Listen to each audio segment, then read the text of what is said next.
Now, being an Arsenal fan that you are, what are your predictions for this match? Well, coming into this game, I know Arsenal definitely is going to be a 50-50 game, no doubt.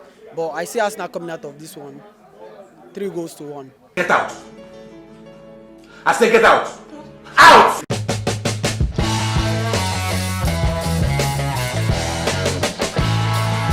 When can they go?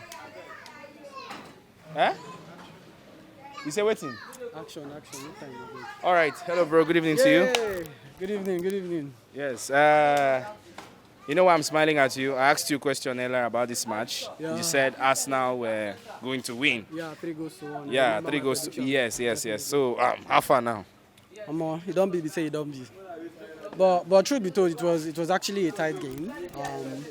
I never saw it as an easy win, definitely, coming into the game. But good game from Arsenal. I don't want to go. Let's leave some incidents that happen in between the games that we want to call out the VAR rule. Just saying at the 9 minutes of the game, which Yeah. was in between the game. I don't accept that. No, it happened. It happened in between the game. The first half, the Gabriel Jesus penalty was not given. Okay. Yeah, definitely. And the second goal for Havertz. So the game in general, Arsenal played really well. Maybe the first 10 minutes gave out a cheap goal. Poor defense from Arsenal the first early hours of the game, early minutes of the game rather. But coming into this one, I think it's a good game from both sides. Good win for Aston Villa. But for me, I feel like going around the game, it should either be a 2-1 win for Arsenal or a draw game.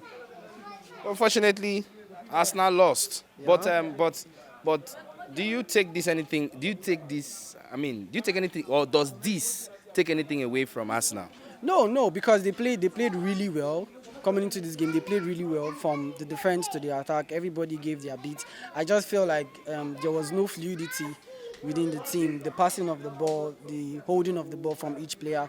We saw some few times where these players were losing balls easily, which is not supposed to be. And we also saw Gabriel Jesus on his ball control not doing well like we'd have wanted him to be. So for me, Arsenal lost the game. Fair and square, 90-minute game, but it would have, like I said earlier, it would have been a 1-1 draw or a 2-1 win for Arsenal. Okay, now with these results tonight, it has left Liverpool at the top of the table. Yeah. Wow, amazing. Is there any chance for Arsenal to come back on top again? Definitely, we have chances. We have everything. There are themes coming. There are matches coming up in the remaining half of the season.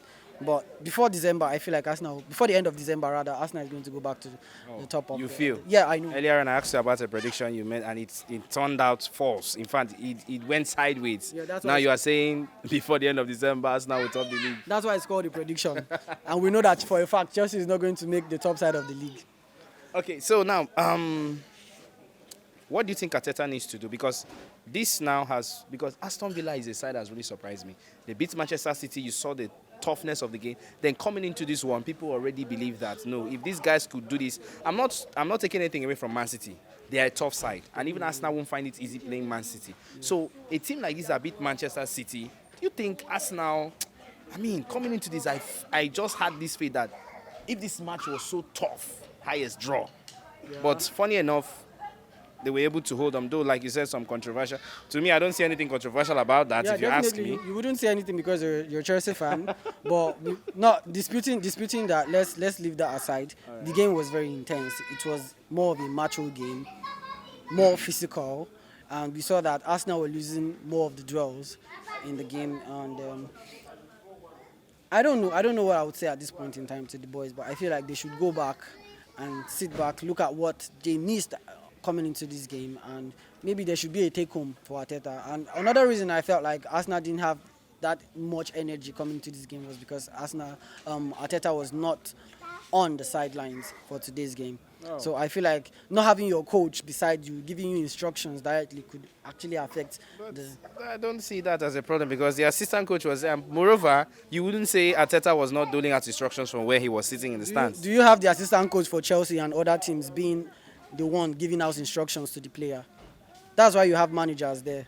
They are the ones in charge. They are the ones to give instructions. There's this feeling when you have your manager on the sidelines giving you instruction. And we know Arteta has so much energy that he gives out to the player while on the sideline. All right, thank you so much for being on the show. Hopefully, this is going to serve as a lesson for us. Now, maybe they'll go back to their drawing board, like you said, and check the mistakes they made and try to correct it going into next one. Because I have this feeling that other teams that have watched this game now will borrow a leaf from what Aston Villa has done and try to bring the fight to us now. Yeah, definitely. We saw that with Newcastle. So it's a good one for the boys. I feel like they will go back to their drawing board and maybe come up with something going into the next game. Champions League game on Tuesday or Wednesday, if I'm not mistaken, and we already qualified. So I think so it's there's a good no time. need stressing it. It's a good time for the boys to rest and play the younger ones so that I can get Champions League experience. All right, do have a wonderful night rest. Thank you. Okay. Nice.